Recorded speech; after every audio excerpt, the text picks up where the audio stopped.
मृत्यु जीवन का सबसे बड़ा सच है जिसे कोई भी टाल नहीं सकता। जो इस धरती पर आया है उसे एक ना एक दिन यह शरीर छोड़कर परमात्मा की शरण में जाना ही होता है। लेकिन फिर भी मनुष्य जीवन भर भौतिक सुविधाओं के मोह में पड़ जाता है।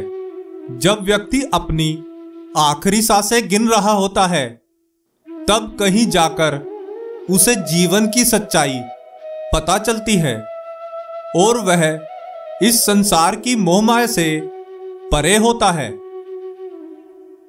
अंतिम संस्कार से जुड़ी ऐसी कई बातें हैं जो हम नहीं जानते। हम में से बहुत से लोगों के मन में यह सवाल आता होगा कि मृत व्यक्ति को उसके संस्कार से पहले नए कपड़े क्यों पहनाए जाते हैं।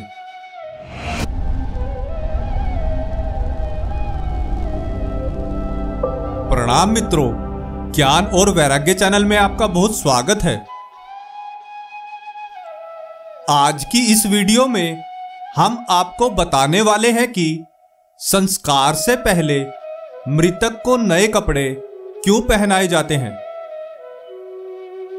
जब कोई अपना इस दुनिया से चला जाता है तो अक्सर लोग उनकी वस्तुओं को याद के रूप में संभाल कर रख लेते हैं। इन वस्तुओं में आमतौर पर कपड़े भी होते हैं। कई बार ऐसा भी होता है कि मृतक के कपड़े उनके घर वाले पहन लेते हैं, लेकिन ऐसा कभी नहीं करना चाहिए। सनातन धर्म के अनुसार मृत व्यक्ति के कपड़े पहनने की सख्त मनाही है।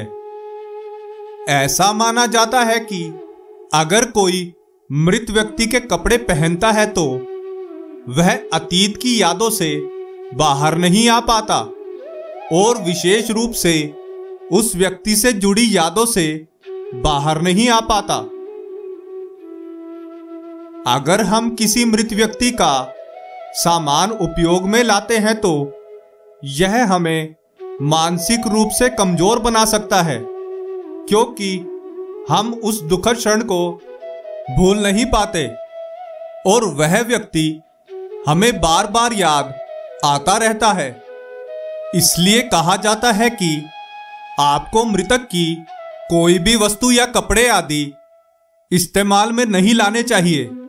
इन्हें हमेशा दान कर देना चाहिए।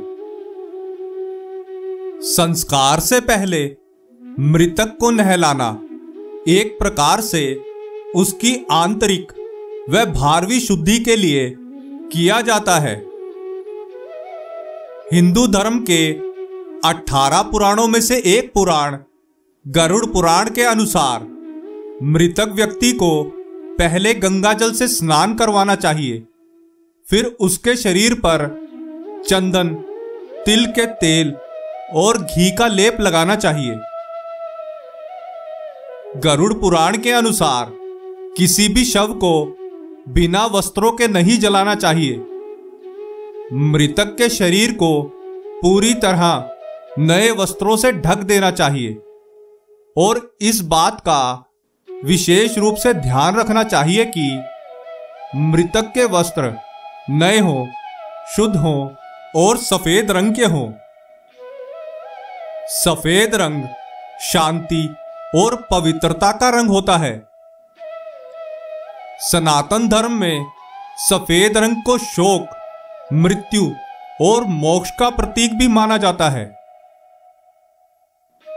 गरुड़ पुराण में यह भी बताया गया है कि मृत व्यक्ति को पहनाए जाने वाले वस्त्रों को पहले थोड़ी देर धूप में रखना चाहिए और हो सके तो गोमूत्र, गंगा जल का छिड़काव करके उन्हें शुद्ध कर लेना चाहिए।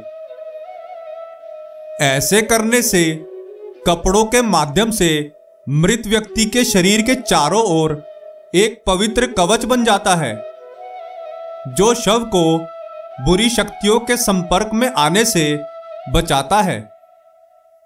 साथ ही ऐसा माना जाता है कि मृतक एक नए सफर पर जा रहा है, ऐसे में नए वस्त्र पहनाकर ही उसे विदा किया जाता है। इसके बाद अंतिम संस्कार की विधि को आगे बढ़ाते हुए शव को चिता पर लिटा दिया जाता है और उस पर पुष्प आदि रखे जाते हैं। किसी की मृत्यु होने पर यदि उसके परिवार के लोग अंतिम संस्कार में बहुत जल्दबाजी करते हैं तो यह बिल्कुल सही नहीं है। किसी का अंतिम संस्कार 9 घंटे के अंदर कर देना चाहिए।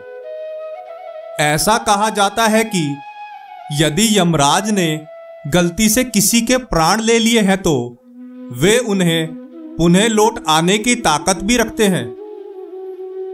इसलिए कहा जाता है कि किसी के अंतिम संस्कार करने में बहुत जल्दबाजी नहीं करना चाहिए। कम से कम 8 से 9 घंटे रुकना चाहिए। दाह संस्कार के बाद अस्थियों की राहत एवं अस्थियों को गंगा जी या अन्य पवित्र नदियों में प्रवाहित कर देना चाहिए। ऐसा करने से मनुष्य के सारे पाप धुल जाते हैं और वह पाप मुक्त हो जाता है। आशा करते हैं कि हमारी प्रस्तुति आपको काफी पसंद आई होगी। आपसे अनुरोध है कि आप इस वीडियो को ज्यादा से ज्यादा लोगों तक पहुंचाने के लिए लाइक, शेयर और सब्सक्राइब करें। धन्यवाद।